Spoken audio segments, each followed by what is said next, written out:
Well, welcome back to Fly Fishing Rutland Water. I apologise for not doing as much bank fishing this year as I did last year, but the banks have been incredibly difficult. People are having to come out and fish for hours and hours just to catch one solitary fish. Now the reason it's so difficult is because last year the water was incredibly low.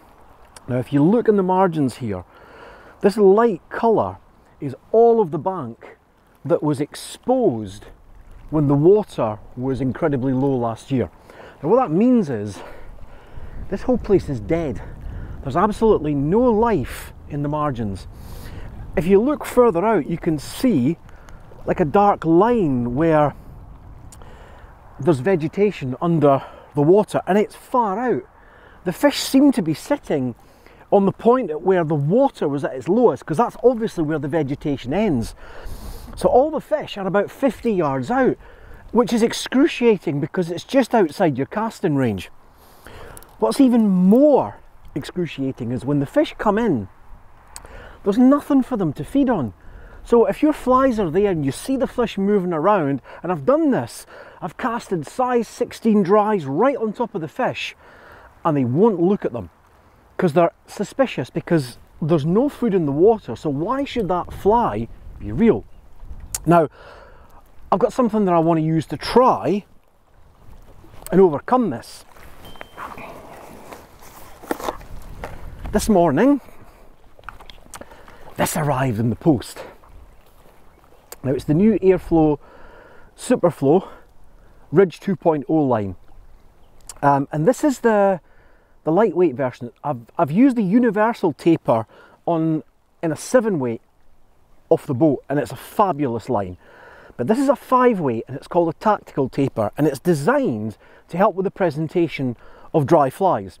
So I bought this to use with my 5-weight rod to try just dropping dries in above fish, but in a way that means that it's more delicate and there's more chance of me catching them. So the setup I'm using today is I'm obviously using the tactical taper line, but I've also got one of these Airflo tapered leaders just to try and improve the presentation even more.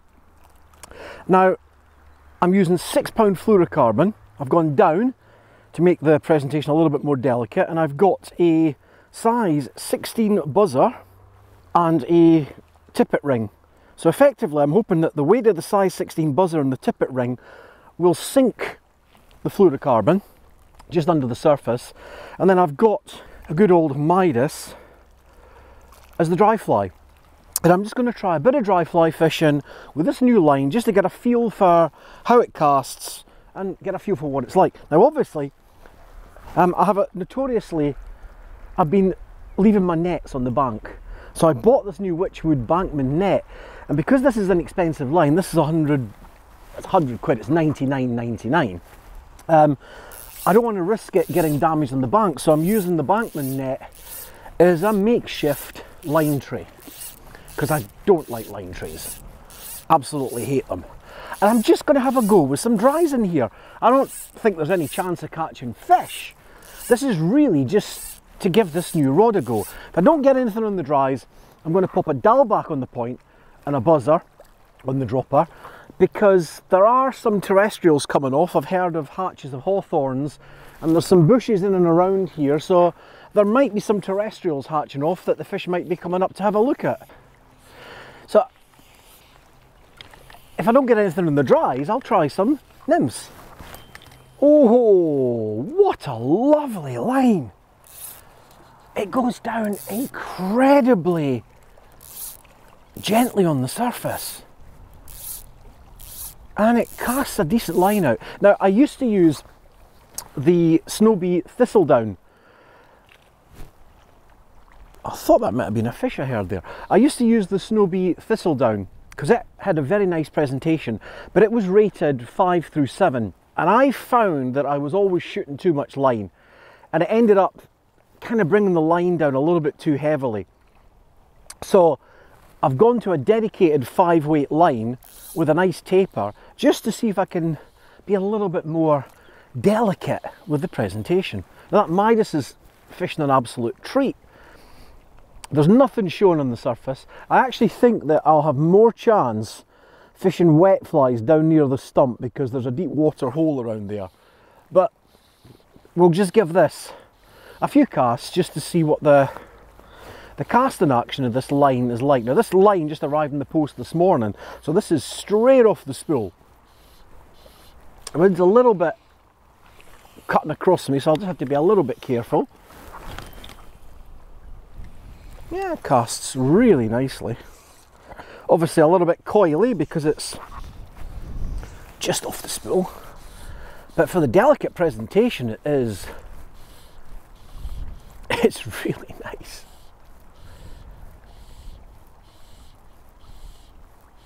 I may go over to the magic tree at New Zealand Bay later on today because these conditions are almost perfect. Now this is a spot this time last year, this is Transformer. I could not fail to catch fish here at this time last year.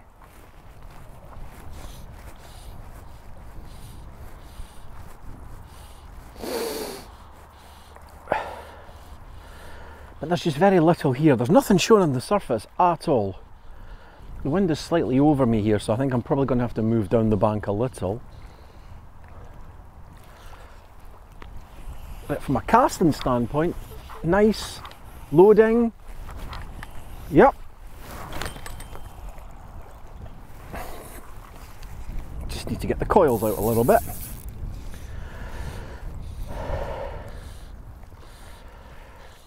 I mean, I'm pulling the Midas back across the surface, so if there was any fish in there, you'd think that they might have a look at it. The only way to really get this line to stretch is to catch a fish on it, but that is very difficult off the bank at the moment. I've had some great sessions off the boat. There's no problem catching fish off the boat. That's lovely. Because you can literally just drift in to where the fish are sitting. Now off the bank, the spot where the fish are sitting is impossible to reach. But from the boat, you can start a little bit further out, maybe 100, 200 yards, and then just drift in until you come across the fish. And the fish have been sitting on that point, just on the edge of the low water mark. This is casting the dry fly an absolute treat. It's getting out the exact distance I need to be out to catch the fish. I've got to figure out the loading point, so that's where the running line starts. So where's the loading point on the rod? Yeah, it seems to be about here. So as soon as I see blue in my left hand, that seems to be the point to shoot the line. Ooh, that went out a treat. The other thing I've found this year is casting a 5-weight is not only easier on the arm, you cast just as far. You cast just as far with a 5-weight as you do with a 7-weight, but the presentation is so much better. I can see that Midas sitting in the surface film really, really nicely. The buzzer isn't pulling it down because it's only a size 16. But unfortunately, there are no fish. I've also been really busy doing the boat fishing with Craig Barr, and I have to say that the session with Craig was fabulous. I learned so much. Obviously he explains a lot in the video, but there's other things that I learned about the way he presents the fly in a fan, the way that he lifts the rod, prepares for the forward cast. I mean, the guy's like a fishing machine. And I'm never going to be that kind of fisher. I'm not a competition fisher, I'm never going to be a guide, but I do like the filmmaking. So Craig and I are going to be doing a few more videos, so you'll get a chance to learn from the master while watching the amateur fail miserably on the bank. Right, I'm going to move a little bit further down. I want to be able to put the fly in that darker water, and I'm struggling to reach it from here because I think that darker water is where the vegetation are, and that's where the fish are going to be if I've got a chance of catching them. So let's move down the bank a little bit.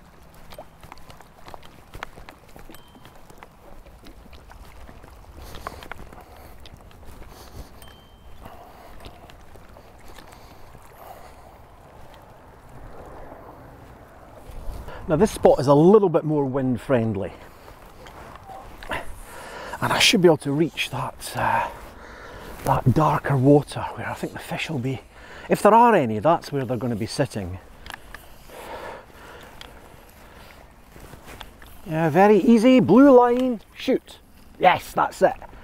Basically, the trick is, as soon as I see the blue line in my hand, that's the point to shoot. That flies just the right distance out. Could maybe go a little bit further, but I'm taking my time with the line. On any other day, I would be expecting a fish to come up and just grab that Midas. Good thing about the 5-weight is you really do feel the line. It's such a light rod, you're constantly in contact with everything that's going on. I just need to catch a fish on this line to give it a really good stretch. There's not a thing showing on the surface, and it looks like really nice conditions for this spot as well. I do think New Zealand Bay will be excellent today, so I think I may take a trip over there.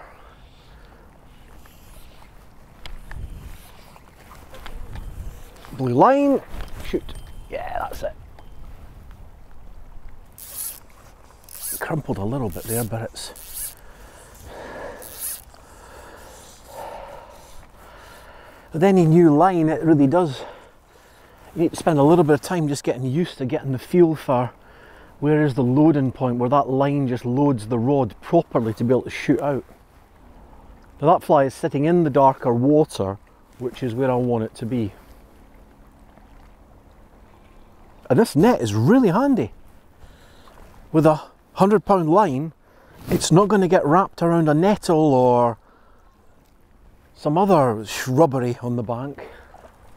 A couple of chaps in the boat over there coming in. It's the Airflo Invitational this weekend, so there'll be a lot of the best of the best of the best anglers out practicing.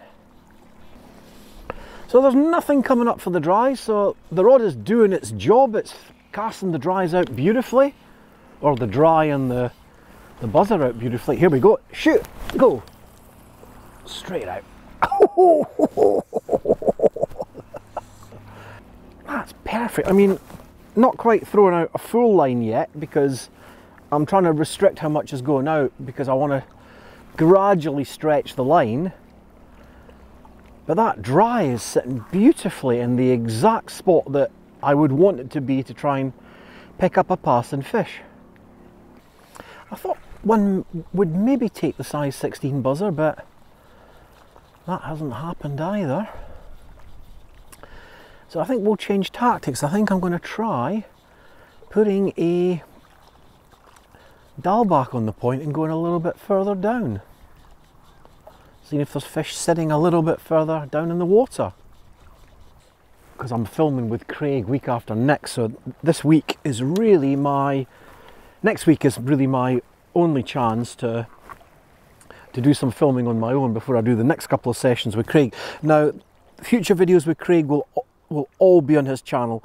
The first couple of videos have been on my channel and his, but in future, if you want to see Craig, you need to go to Craig's channel. And I'll put a link in the video at the end of this video that will take you to Craig's channel. This is the dowelback that was incredibly effective at this time last year, so we'll give that a try. See if the fish are a little bit further down and feeding on nymphs.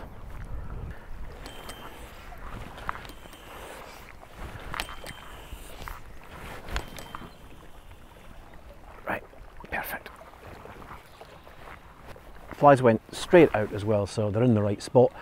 Those flies are fishing in the kind of darker water, so I would think there would be fish in that spot, but normally there would be fish in that spot. This time last year, I came down here pretty much every other day for about a month and just caught fish after fish after fish. In these exact type of conditions as well. Now, New Zealand Bay has better access to deep water, so I think if I want to try and catch fish on this rod, that's the spot that I probably need to go to. I mean, this time last year I was getting the fish right in close into the bank. They were literally just a few feet off the bank. Oh, good, that's better. This is also like the other Superflo Ridge 2.0. You don't really feel the ridges in the line. It's very, very smooth. And I do like this running line. The running line is a lot thicker than the running line on my thistledown line. I found that running line was way too thin. It was always tangling. Whereas I think this one's going to be a little bit more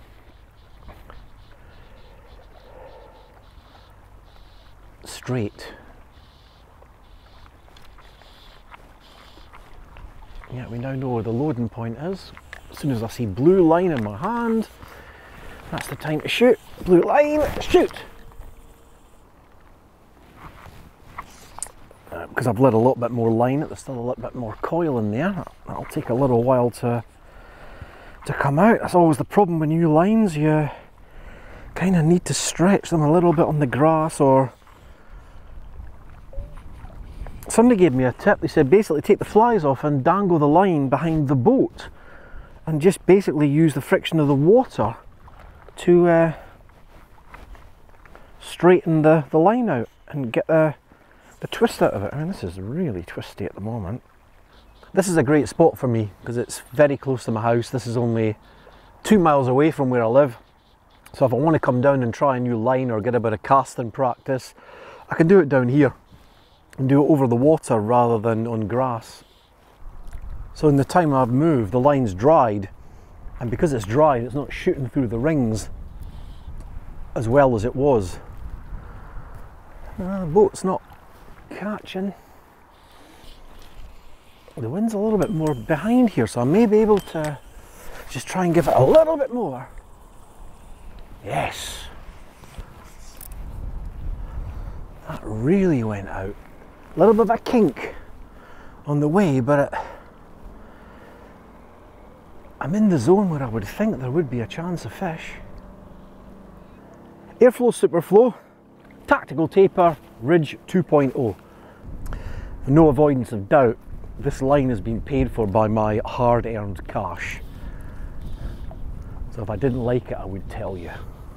That line is fishing perfectly. The current's taking it right out into that spot next to that tree stump where it's just got to be a fish holding spot. You'd think the fish would be in and around that sunken tree, following that trough right up along the bank. So the Superflo line works an absolute treat with my Wraith 9-foot 5-weight. Absolutely perfect match. Well, thanks for coming out fly fishing Rutland Water with me today. Unfortunately, I wasn't able to get a fish, but I was able to show you the new Airflo Superflo 2.0 Ridge line. And it's a fabulous line. So thoroughly recommend it. I'm going to be doing more bank fishing, hopefully in spots where there's a chance of catching some fish, but I'm also going to be doing more boat fishing. I'll be on the boats a lot earlier this year than I normally do. So as always, if you like the video, please make sure you hit the like button, and I would be delighted if you would subscribe to the channel to see more of my fishy adventures. Thanks for watching.